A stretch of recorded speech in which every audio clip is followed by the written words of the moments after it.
Ohio State, who's staying, who's going, the 2020 roster. Let's take a look at the offense, see what the Buckeyes have. All right, here you have it. What do you see? What don't you see? Well, they're losing studs. They're losing Chase Young and Jeff-Okudah are both going to be top 10 picks, maybe top 5 picks. Top 10? My God, that's where the Browns will be. Yeah, well, neither of them will get to the Browns. You don't think? No. Chase Young's probably going to be the second pick in the draft. And Jeff-Okudah will be the first corner off the board, and he could go in the top 5. He's really good. jk-dobbins, they're going to miss at running back in a big way. He's going to be in the mix, I think, among the top running backs, probably a second-round guy. In the end, I think they have about 7 starters they're losing on defense, but Shaun-Wade, you see they're staying with Ohio State. In the last day or two. He made his announcement on Saturday. That's a big deal. He's a borderline first-round guy. If he would have left, they would have been losing every starter in the secondary, which would have been a huge deal.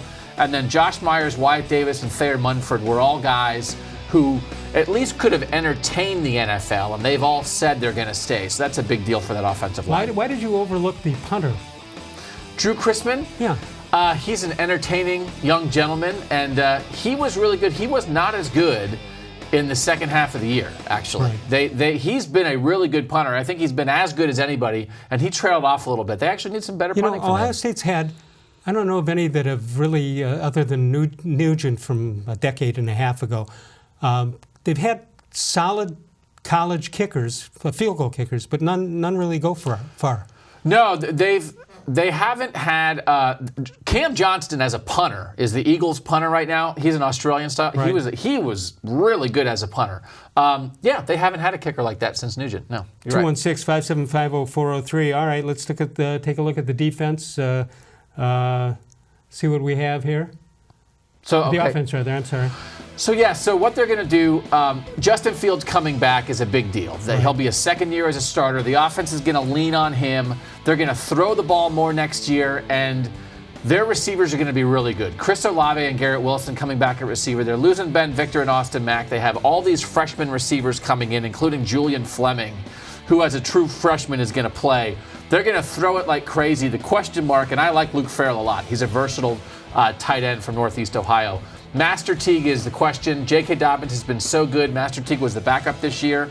I don't think he has as much wiggle or vision as J.K. He's a powerful guy, but I think they're going to take a step back at running back, and I think it'll be noticeable. Why is it there's so much depth at wide receiver and so little depth at running back? It's very interesting. Brian Hartline, the receivers coach, former Buckeye, former Brown player, has recruited his butt off at receiver. They have 4 guys coming in who are as good as any receivers in the country. And so Brian Hartline's done a great job there. They've just missed on running back in 2 consecutive classes. They've gone after some big-name guys nationally, not gotten them, and had to sort of take sort of second-level guys. It's a little bit of a mystery, actually, why the last 2 years they haven't recruited running back better. Yeah, you would think that would be a big position where somebody from the South or whatever would want to come in. They pulled J.K. Dobbins out of Texas as a top 50 national recruit, and when you see what J.K. Dobbins has done, the running backs weren't as effective last year. That may have hurt them in recruiting, but to me right now, J.K. Dobbins ran for 2,000 yards. Guys should want to come play running back at Ohio State. Let's continue. A lot of Heisman Trophy winners out of that. Now we take a look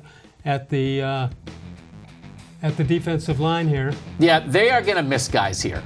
They are not going to replace Chase Young. They've had this unbelievable run of Joey Bosa to Nick Bosa to Chase Young, where those 3 guys are going to end up being, in the NFL draft, the top non-quarterback taken in their draft, which is ridiculous. They are not at that level. So, Jonathan Cooper is a guy who was a senior this year. He got hurt and redshirted. Zach Harrison, Tyreek Smith from Cleveland is another guy at defensive end.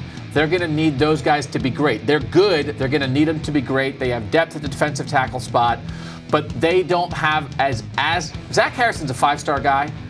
They do not have a Chase Young.